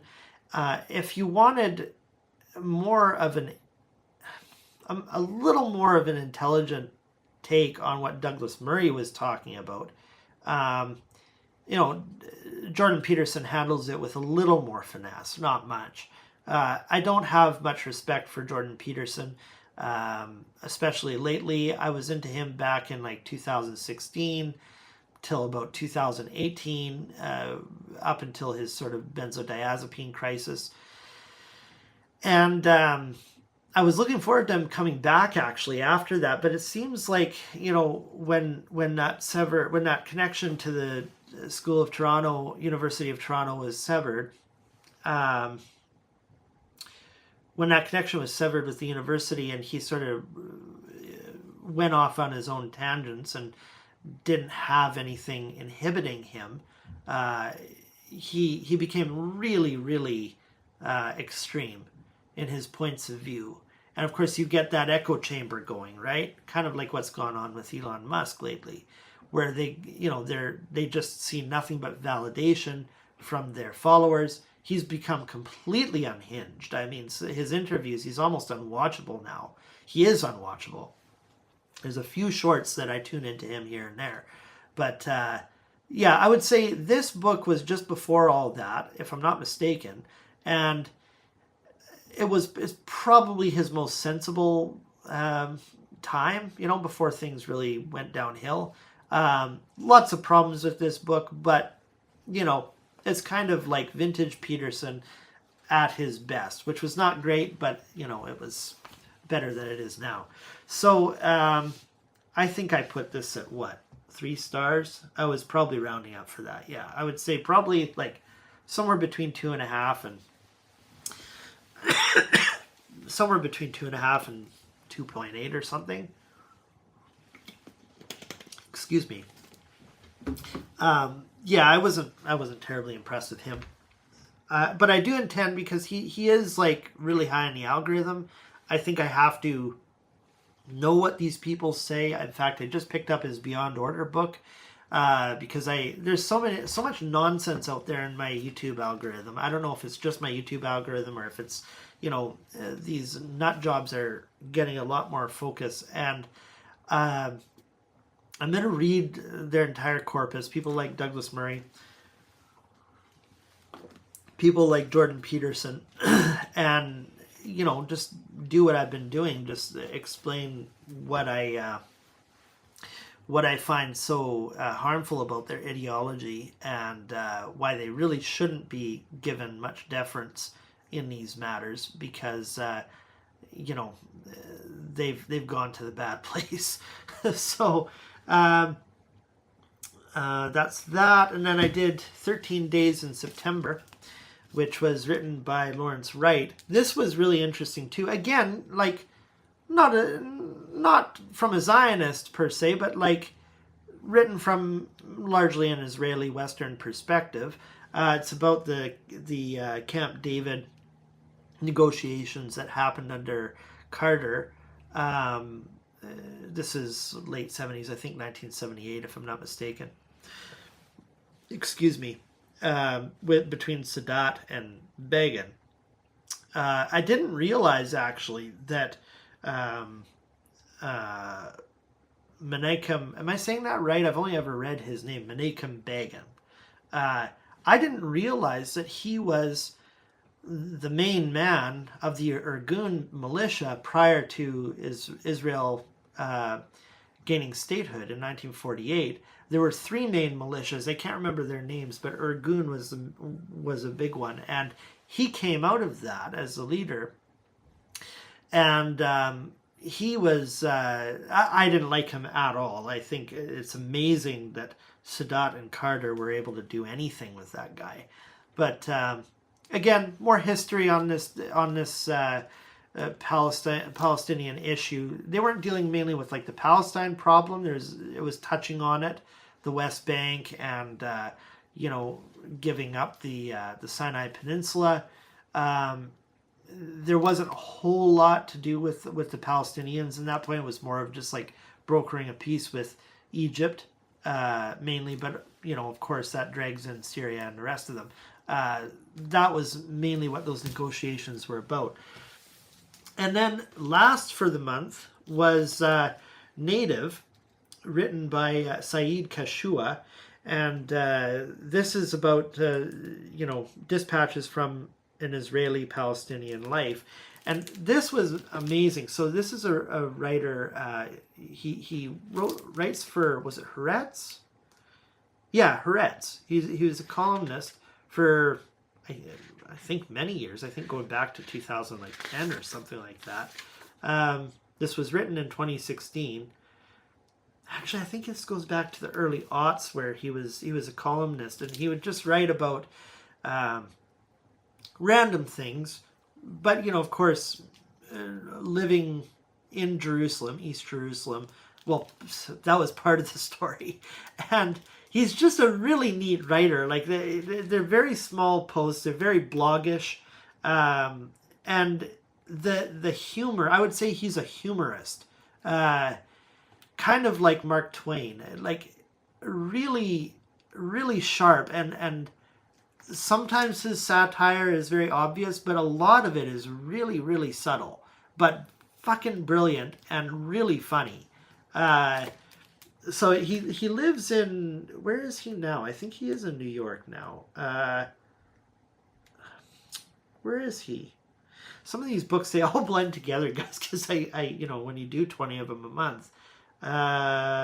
Oh no, sorry. He teaches at the University of Illinois. I thought that he was in New York for some reason, but he was part of the prize-winning sitcom Arab Leader when he came to America here. Just a really really great writer. Not this isn't like academic or anything like that, and it's all just day to day type stuff. Like just what it's like living in Jerusalem and I think Hebron after that, if I'm not mistaken. Just the degradation and the inhumanity that Arab Israelis are treated with. Like Israel likes to purport itself as this open, democratic, the only democracy in the Middle East. And you've got conditions there for Arabs that are really analogous to Jim Crow, with over 65 anti-Arab laws at heart. There's a lot of overlap between Arab Israelis and the indignities they suffer and what was quite standard during the American South, across America, but especially the American South during Jim Crow. So highly recommend that. What did I give this? I think that was 5 stars. So that was all the books that I read for April. It was a really productive month. I had lots of Palestinian content in there. Got a little bit of like what was top of the algorithm with some popular novels. And I don't think I got... I think the best-selling sort of like non-fiction would have been Douglas Murray there. But again, that's dating back to 2019, or 12 Rules for Life, that's 2018. So let me get back to, I think we got one more question here. Do you see similarities between Black people's history and the Palestinians? Yeah, there's a lot. In fact, here's something that I find even overlap with Israeli history is, so if you're familiar with the Zionist movement, coming out of World War, I should say like early 2000s. I can't speak. Early 20th century, I mean. Theodore Herzl being sort of the founding father, like of Zionism. There was Zionism before that, but he was like the main popularizer, right? And he died in 1904 or 1905.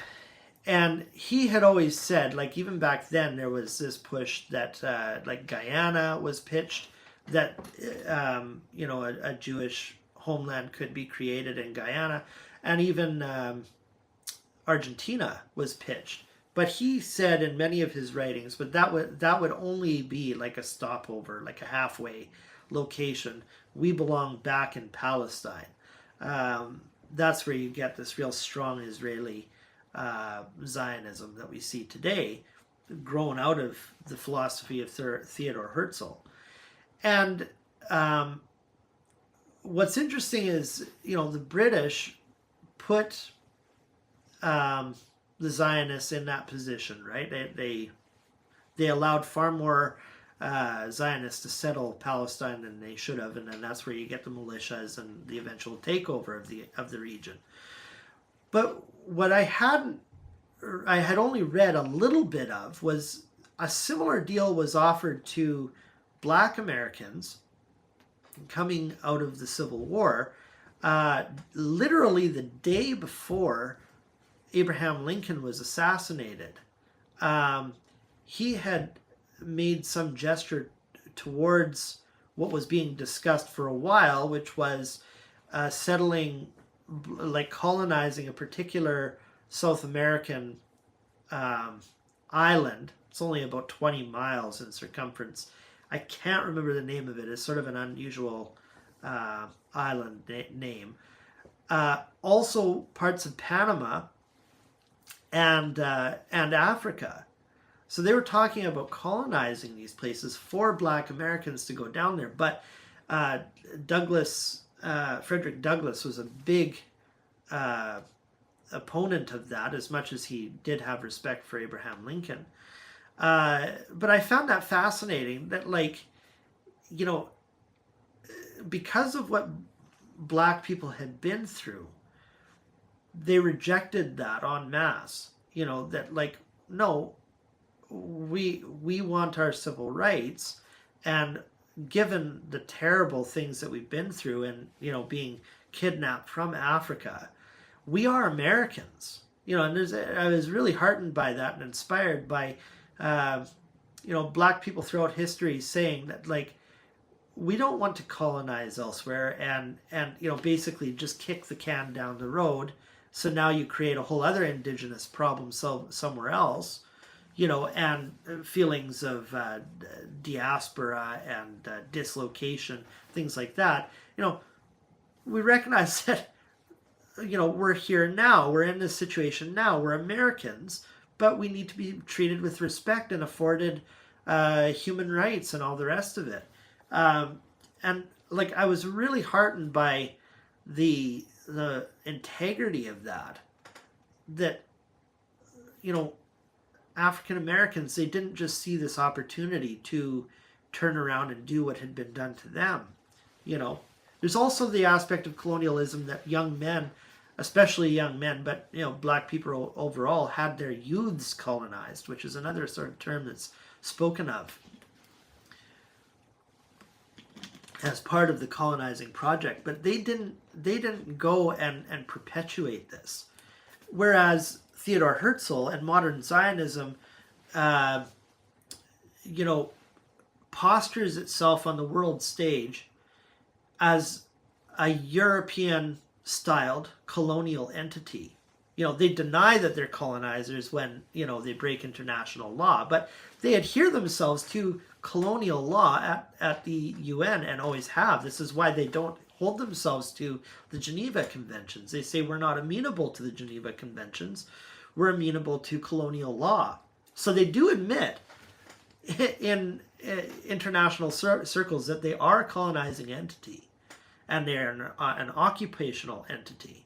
But I was really, I think that that contrast is really inspiring, because it shows you that people who have been real victims of this sort of thing are not going to go out and do the same thing to others. It doesn't have to be like what happened with Israel, where, okay, you have this legitimate refugee crisis created out of World War II and historical genocides throughout the world, especially Europe. And so now you realize you have to find a homeland or some sort of sanctuary from that. And so now this is just the next logical step, is that you evict and displace, the indigenous of wherever the target location is for you to establish a colony or a homeland. Like, no, that isn't the logical next step. There is a way that we can walk, talk, and chew gum and accommodate all interests involved here. And that was really inspiring to me about the Black experience, the Black story. That they weren't going to, just kick the can down the road and victimize another group after what they had been through because they won some sort of, victimization status or clout or whatever you want to call it. Other parallels exist. So that was like the Israeli counterpart, but I would say, with Palestine, more to your point, Mickeyus, I think that was Mickey who asked that.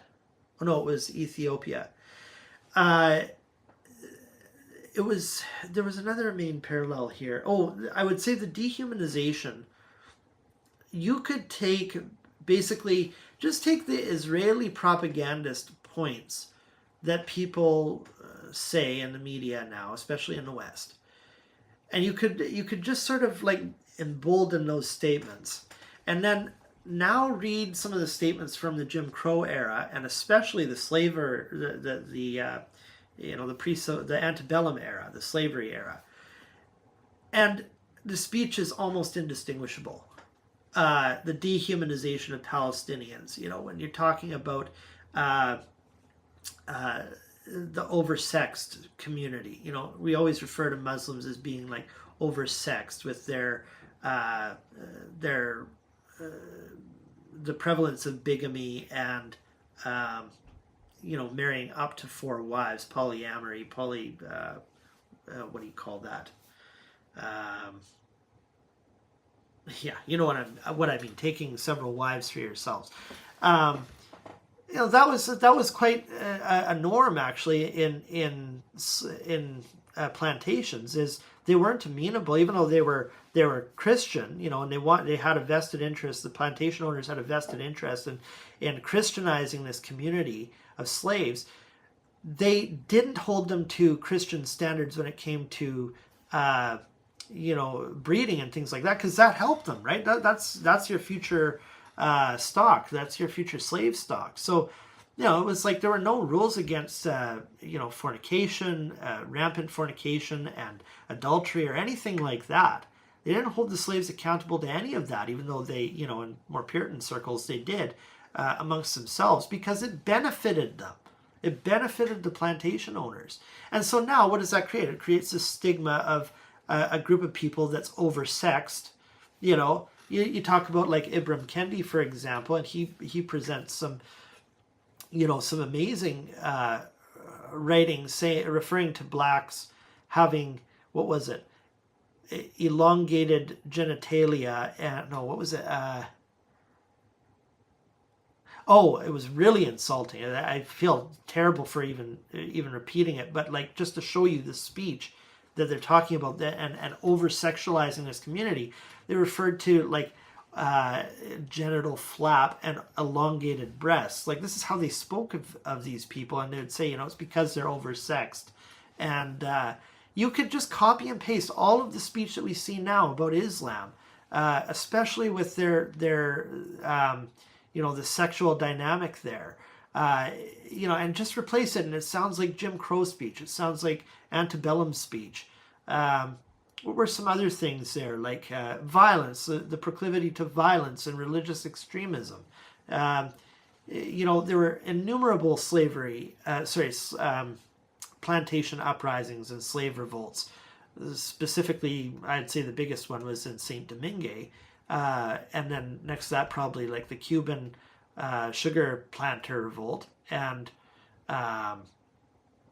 and so many throughout American history, like with Nat Turner and so many other slave revolts. And yeah, it's like blacks are violent. That was how they were portrayed. What's another overlap? They're not coming to mind, but there's like at least 10 of them that I could think of when I've written this down in previous writings, where you see that the correlation is so strong. And we haven't changed. The West hasn't changed. We're still doing the same things that we've been up to 150 or 200 years ago. So that's the probably the most despairing analog between Palestine and the black experience. I think I'm going to close her down here, guys. I don't have any more questions in the comments here, but it's been nice chatting with you. You guys have some amazing questions. I enjoyed every minute of this. If there's anything else that you guys wanted to say before I leave, I could maybe entertain another question. But with that, thank you for stopping by. Eventually, I'll get these videos sort of chopped up into smaller videos, and then you'll see these re-released. But I'm not seeing any other questions here, so I'm going to sign off. Thanks a lot, guys. See you next time.